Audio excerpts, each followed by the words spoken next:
Hello again. Once again, my name is Stephen Flanders, and I'm still doing this 15 Minutes to Save America. This is episode number 11. To get right to it, like I like to do, where we left off, going from Crookshank to Harlan's descent in 1905. Basically, a limit on Congress was magically transformed into a statement of right, privilege, or immunity, and then that was used as a basis for throwing out any laws limiting those rights. But of course, if taken at face value and all laws governing morals and speech and religion and everything, we would have a numb nihilism imposed on us as a nation. That wouldn't really work out very well. Just think about, what could you base a law on that's not based on somebody's moral values? So they're going to have something, but think about, no limits on speech and press. Really? No limits? Well, get ready for hardcore bestiality and child pornography on animated billboards.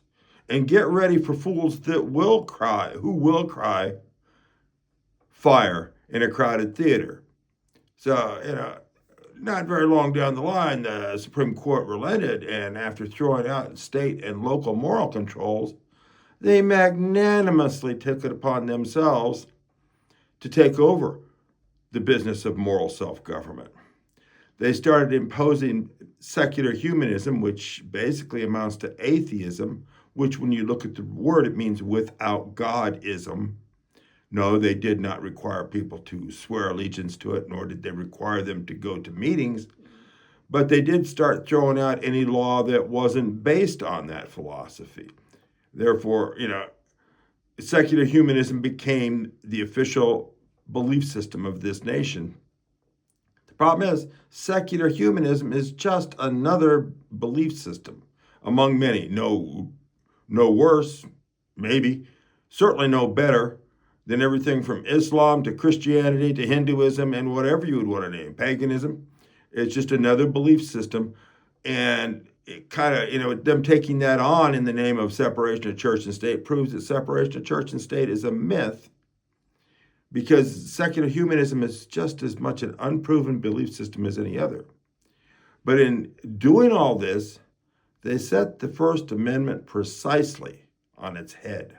They took what the founders wrote, intending to prevent the establishment of an official belief system at the federal level, and used it as a rationale to impose an official belief system at the federal level.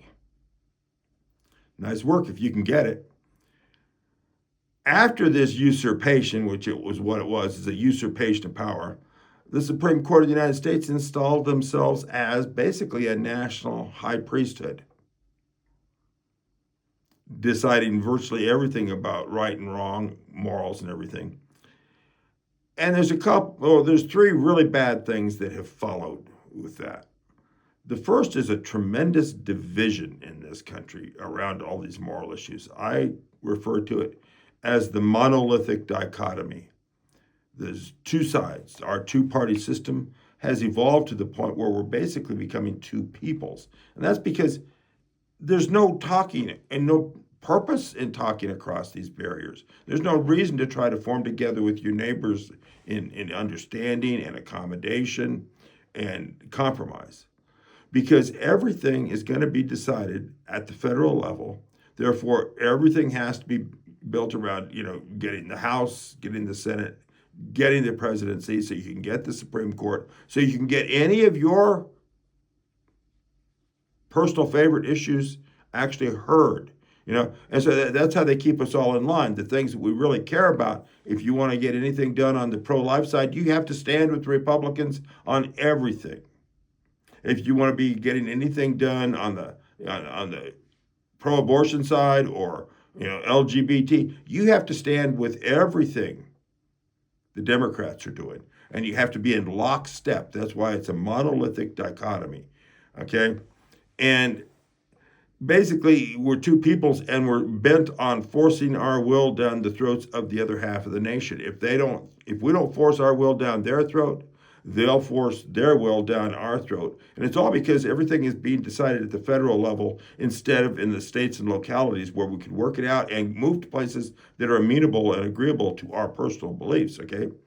What you have, it's long been said the fastest way to get two cats to hate each other is to tie their tails together, which is true. That's largely what's been to us, that with this monolithic dichotomy, our mutual love of freedom has been used against us by tying us together in this political arrangement.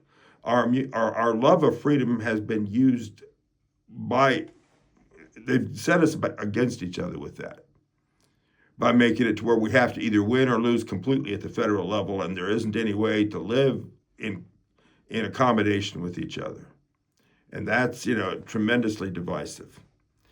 The second aspect of this Supreme Court high priesthood has been the mandating of moral decline, from going soft on criminals to changing the legal structure and changing what's taught.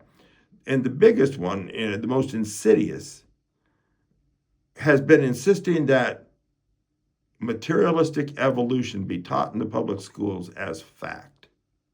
I'm not even against it being taught as a theory and compare it with other theories, but having it be taught as fact and no other theory admitted, that leaves the young seeing themselves as nothing but materialistic beings.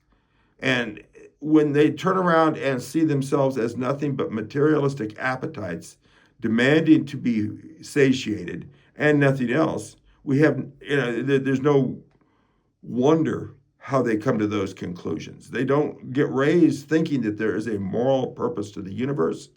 In the words of Martin Luther King, it's important to see that there's a moral arc to the universe. If you don't think there's a moral component to the universe, you're not going to see a moral arc to the universe. You're not going to see a moral thing that you belong to and try to better.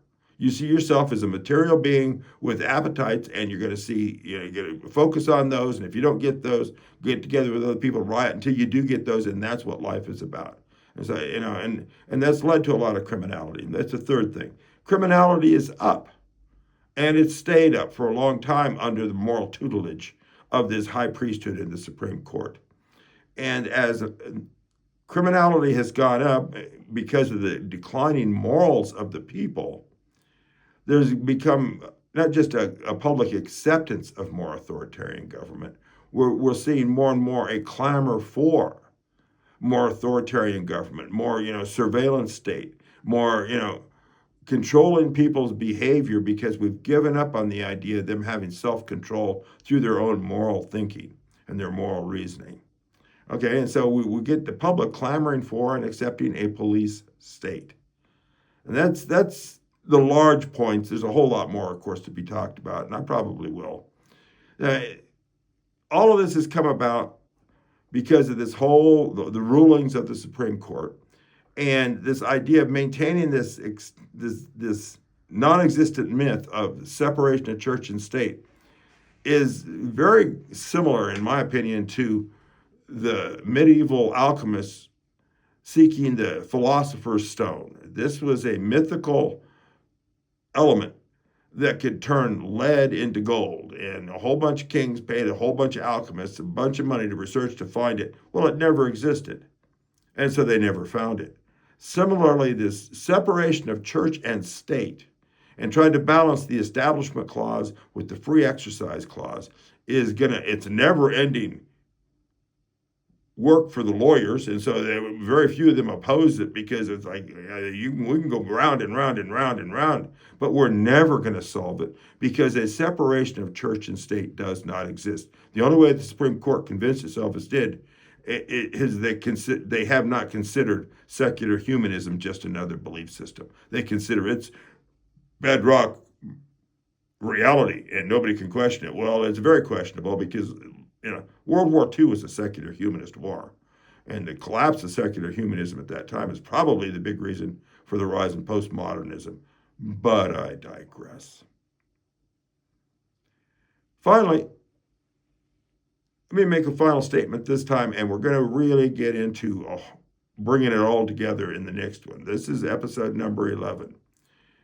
In enduring and enthusiastically embracing this usurpation and perversion of our First Amendment, we have become profoundly alienated from our essential role in self-government and from each other as human beings. We simply must return to an honest use of the First Amendment if we are to revive our glorious republic. Thank you. I hope this is around 15 minutes, and be sure and share and follow.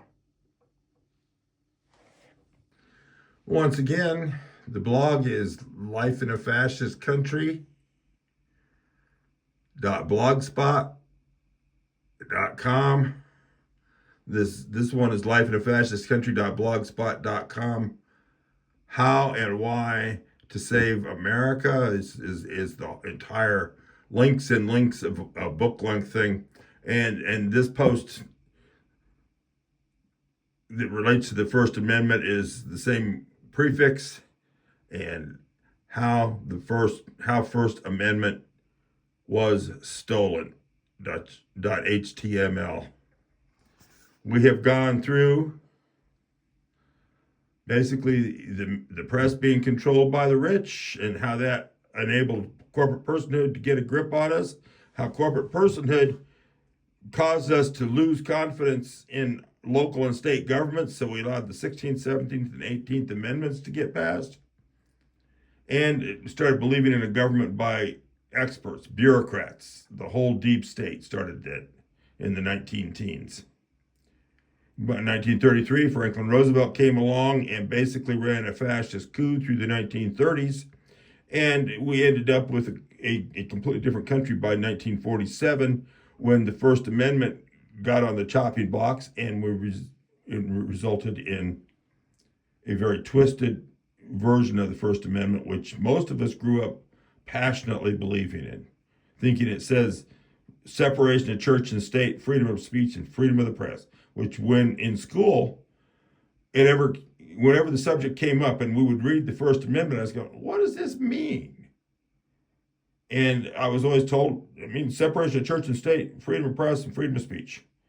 But that's not what it says. And it was in 1991, I believe, and I'd been acquainted with an old Cold Warrior who had been in the John Birch Society and everything. I was very much in favor of the Constitution because of the Vietnam War not being declared, but I was pretty left-wing at that moment.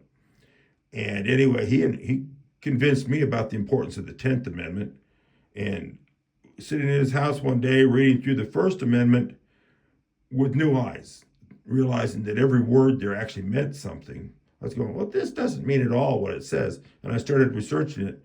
And that's when I came up and found the stuff from Lincoln and other sources saying, yes, indeed, the First Amendment was changed. It was all around the 14th Amendment. No one questioned that interpretation of the 14th Amendment that I read, but it is very questionable and it needs to be overturned. And next time we're going to go more in depth to this loss of local community moral self-government, how that was done, how big of a deal that is, and how because of that we lost the blessings of liberty. We've forgotten them. We've forgotten what good it was and how good it could be again, and how much it is not based on race, how much the rest of the people in this country today, virtually everybody from around the world, could be incorporated into our refounded republic. How to do that reform and refounding, and how all of that is going to be based on setting up a true public forum. Thank you once again. Be sure and share and follow and tell your friends.